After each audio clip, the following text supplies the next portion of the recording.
Hello, everyone, and welcome to this week's episode of the DVC Show, coming to you from the Bob Varley Studio in Orlando, Florida. I'm your host, Pete Werner, joined at the table this week by my good friends, Paul Krieger. Hey, everybody. Amy Krieger. Hello. Marissa Valentine. Hello, hello. And our producer, Mr. John Zakari. Hello, everyone. And just a reminder, as always, this show, along with all of our DVC content, is brought to you by the world of DVC. Which includes DVCResaleMarket.com, where you can buy a DVC resale contract, saving significant money over buying direct from Disney. DVCRentalStore.com, where you can rent out your points or rent points if you want to try before you buy. DVC, it's a great way to do it. Save a lot of money over going direct with Disney. And, of course, the crack dealers of the DVC world. MoneraFinancial.com, where you can finance very easily your DVC contract. So please show your support to our sponsors if you like our content. All right, this week we are going to talk about the Grand Floridian. And the gem of Walt Disney World, so to say. Okay, well, I mean, that's one way to look at it. It is like the flagship resort, though. You know what I mean? Like, when you see a Disney commercial, a lot of times, although the new one's Polynesian, a lot of times it's that Grand Floridian with the monorail coming through. Mm-hmm. Like that, when we stay there, I feel like I'm in a commercial. I don't know. When we sold it for DVC when it first came online, they coined it in all of our trainings the crown jewel. So, there you go. The crown jewel. The crown jewel. I wonder how Riviera feels about that. I know. This is pre-Riviera. The step cousin. Well, I remember when Riviera was being built, I was hearing, that was the Grand of Epcot. Yep. Is how they kept kind of mentioning that, the Grand of Epcot. Now it's like Cousin Eddie. You think so? Well, I don't know. I love Riviera. It's a beautiful. It is a beautiful resort. It just with the resale restrictions, it got a bad rap from day one there for a while. But I think the more that people experience it, it's turned me around. Yeah, I ended up buying there. Yep. I love Riviera. Me too. I bought pretty much everywhere. I haven't bought Grand Floridian. I haven't bought Grand Floridian. Oh. You don't have Grand Floridian? No. Oh. No. I'm not a fan of the Grand. You've never made a video about that at all. No. Well, especially on the hotel side. Now, in fairness, I need to go back and re-review the hotel because if you go back, I don't know how many years it was now. I'd did a hotel review with my mom because my mom dying to stay there. And it was awful. It was an awful experience. Now, that was on the hotel side. I have stayed on the DVC side. Significantly better in every regard. The quality of the rooms, the quality of the service, everything about it. I love the rooms over there, especially since they redid them. Yeah. They're absolutely gorgeous. But you guys are big fans of the Grand. Tell me why. Huge fans of the Grand, and just stayed there 2 weeks ago for my birthday. We stayed in a deluxe studio in the original Disney Vacation Club villas, and we'll get to what that means a little bit later. But I've told this story a lot of times before, but for me, it comes down to the heart of why I bought Disney Vacation Club, which was the trip before we did that. I remember being on the monorail, going around the monorail loop, and not just Grand Floridian. It's the one that sticks in my head, but when the monorail pulls up and it stops at Polynesian, and you're pressed against the glass, and you're just like, I'm never gonna get to stay there. And the same thing, it pulls up to Grand Floridian, and just you see it across the lake if you're taking the boat or something like that. And it just seems so unattainable to me as someone that stayed in moderate or value level accommodations at that time. And Paul, I have your exact experience that you just said is me.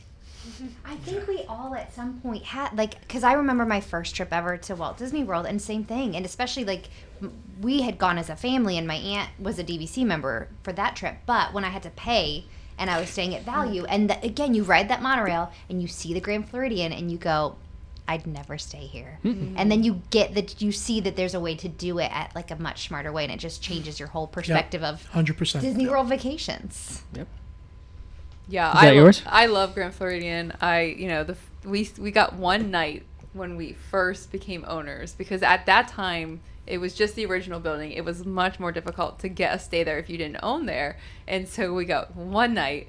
And we stayed there, and it was like magical for us. It was like that dream finally coming true. It was just so surreal, and the room was beautiful, and outside our window was the monorail going by, and it's such a bright, beautiful resort. And I just remember that feeling. Like, it to this day, it's the first resort that like made my heart flutter. Like that's how I feel about it. And so and now we have all these other, beautiful like amenities at Grand Floridian. You've got great restaurants. You've got, the oh my gosh, the Enchanted Rose. They've recently added that. That's a really great spot. We got Citrico's has been reimagined. Citrico's is really good. We just had dinner at Narcoossee's for Paul's birthday. It was fantastic. Was it good? Yeah, it was really good. I've yet to ever eat at Narcoossee's. That was our first. I think I Oh. had a brunch at Narcoossee's once.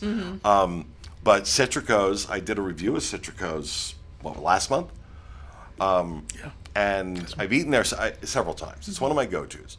That was fantastic. And the consistency of it, how good it is, I declared it the best restaurant at Walt Disney World. But see, you can eat at Citrico's, and then you can walk back to your room. Yeah. We had an amazing time at Narcoossee's. By the time this goes up, Amy will have an article up on DVC Fan of just a review of our dinner there. But I'd go a step further, and I'd say, I think for a period of time we said that Animal Kingdom probably had the best dining team on property. We know that Victoria and Albert's has always been up here, but what they've done at Grand Floridian recently with Citrico's, with Narcoossee's, Even the food at Enchanted Rose, which is coming out of the Citrico's kitchen. I'll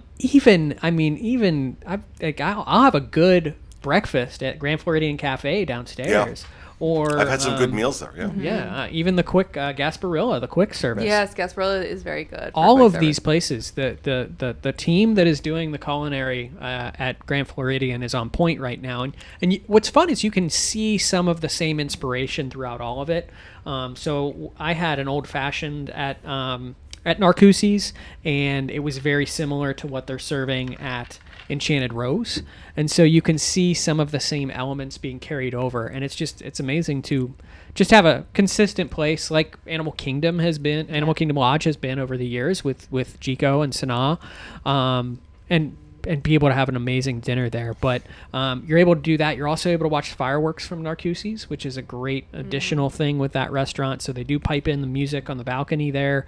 People go outside, they pipe it into the restaurant as well, and you're like kind of out there in Seven Seas Lagoon where that's perched, and so it's a great location to watch the fireworks. And it's just a beautiful resort. The grounds are beautiful. The trees and the swimming pools are both really nice. When we were walking up to Narcoossee's, we walked over in the morning to get some photos of the outside, and we noticed on both sides of the path is an herb garden. Have you ever noticed that? No, I didn't. Oh, it's awesome. It smells amazing. It's like basil and rosemary and mint and chives and lemongrass and this kale. There's just all kinds. I sent pictures to my mom and sister because I'm not very good at identifying. We were kind of down there smelling stuff, but they were like, "Oh yeah, there's this." And that looks good. No worries, folks. They do not use this in the kitchen. They're not using the ones I was down there smelling, but it's just like a cool touch, right? To somewhere you're getting ready to eat and you're walking through this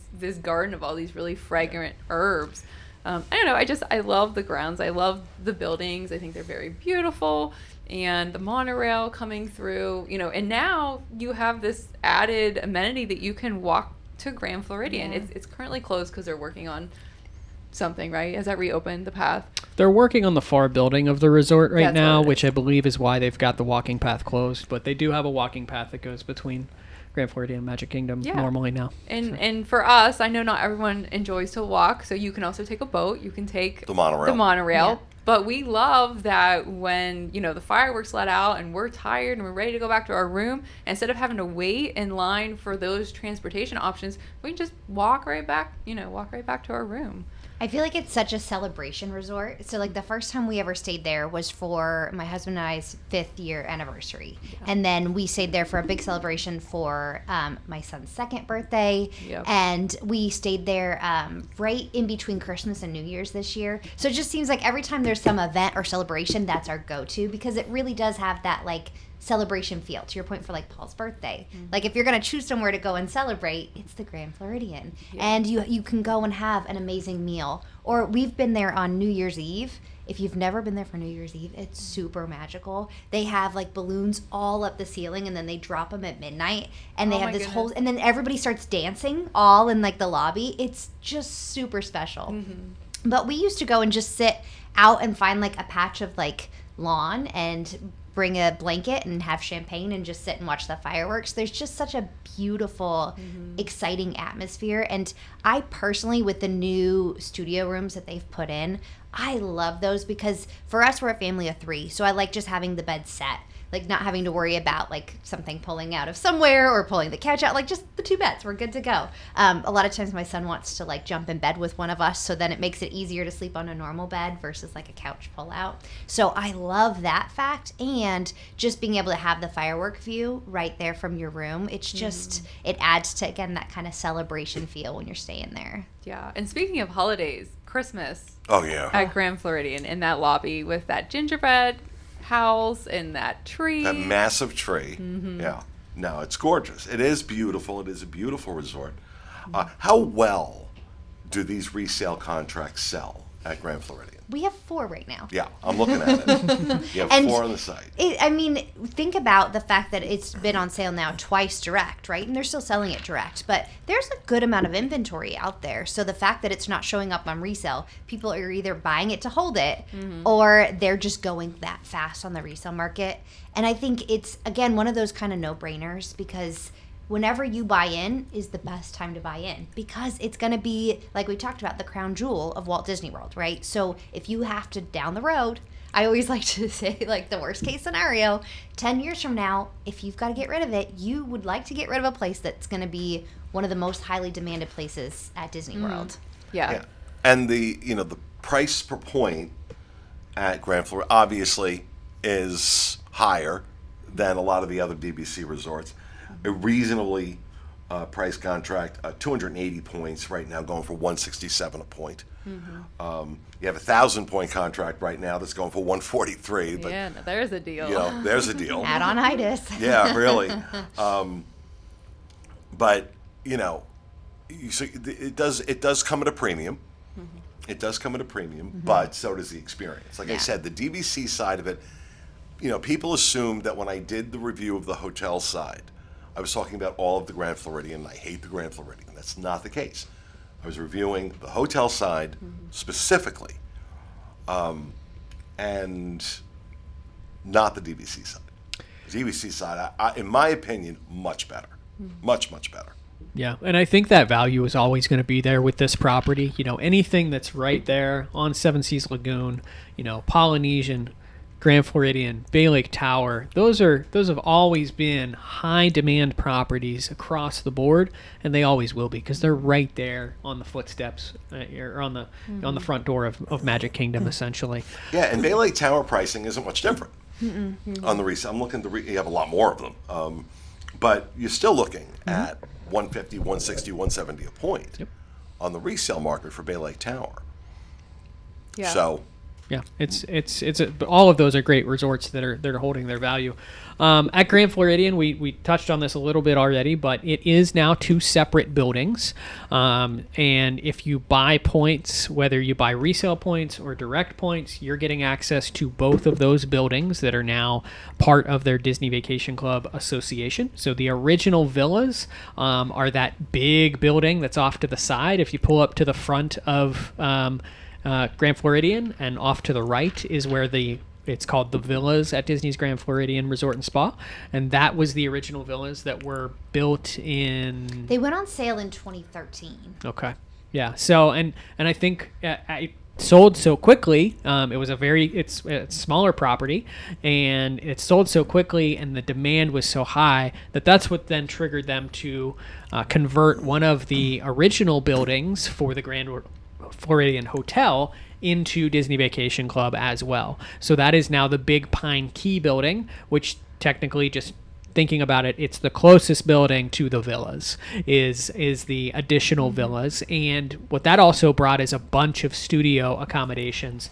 to the Grand Floridian, which is where I think most DVC members originally start out in studios. Yeah. Most people try to stick with studios because they're good point costs. There are families that you always, if you try a 1-bedroom or a 2-bedroom, you're never going back. And so a lot of people end up adding on more points because they want to keep doing 1-bedroom and 2-bedrooms. And that's something to keep in mind with Grand Floridian, is that there is limited 1-bedroom, 2-bedroom availability because of this new addition and all of these new studios. Everyone's fighting over those at the home resort booking window, and so those are always going to be probably at a premium anymore. Yeah, and there are differences between the deluxe studios, which are the original building, and the resort studios, which are in the newer refurbished Big Pine Key. In Big Pine Key, those resort studios are more like the hotel rooms. And matter of fact, Paul and I peeked in some of the hotel rooms, not ones that people were staying in, but the ones that they were still Sure. working on. Thank you for that clarification. Clarify that. We saw them working on it, and we could peek in, and they were pretty much identical to the resort studios at Big Pine Key. So in my mind, it's kind of like, oh, I've always dreamed of staying at Grand Floridian Hotel side and trying it out. Well, just stay at Big Pine Key, and there you go. You're staying in pretty much one of the hotel rooms, right? You've got 2 queen beds. You've got the little beverage cooler instead of, a fridge. But it's still a very beautiful room. There's still very beautiful views. This is the only category for DVC where at Grand Floridian where you can get a theme park view.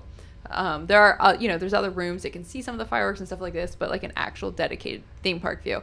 And then we have the original, which has the deluxe studios. Those are more typical, like your other DVC deluxe studios, where you have, now the Murphy bed, queen bed, kitchenette, those sorts of things.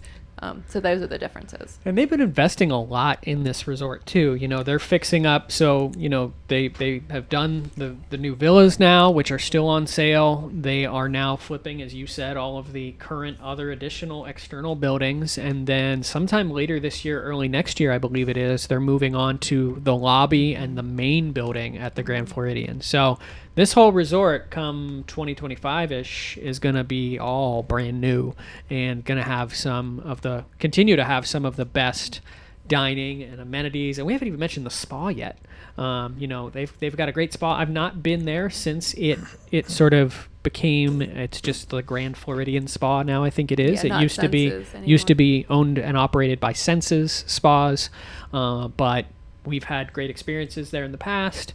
One of a few resorts, or a handful of resorts at Disney World that have spas on property. But it's just so cool to see them investing in this, what is their jewel or their flagship property.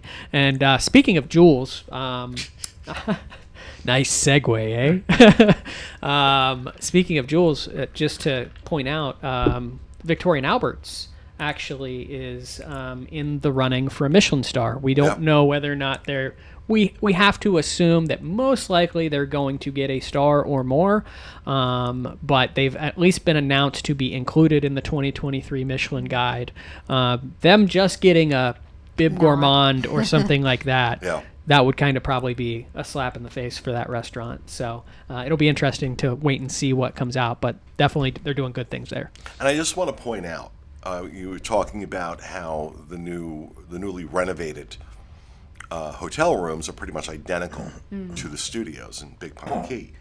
An outer bill, I'm looking at pricing in September, which is, historically among the cheaper times of year to go to Disney World, because kids are back in school. Yeah. A garden view, outer building, room, $742 a night. Yep. $742 a night is what they go for. You want, they don't have any theme park rooms available. But if you're looking at a theme park view room, you're looking at almost $1,000 a night, generally speaking. Yep. So you take a look at that, and then what you get as a DVC member. at the Grand Floridian. So much more economical. Yeah. So much more economical. Well, it goes full circle to like your point, Paul, of like, yeah, when you're riding down the monorail and you're looking at prices on the low end being $700 to $1,000, it isn't attainable. But when you're a DVC member and you're talking 20 points, Yeah. sure, why not? I mean, if we go on the low end of $750 a night and you stay for 7 nights, that's like $5,000 that you're $5 spending grand. just for your accommodations, Yeah. no tickets or anything like that. That's a deposit on a DVC contract. Like, Yeah. you know, and then you're paying.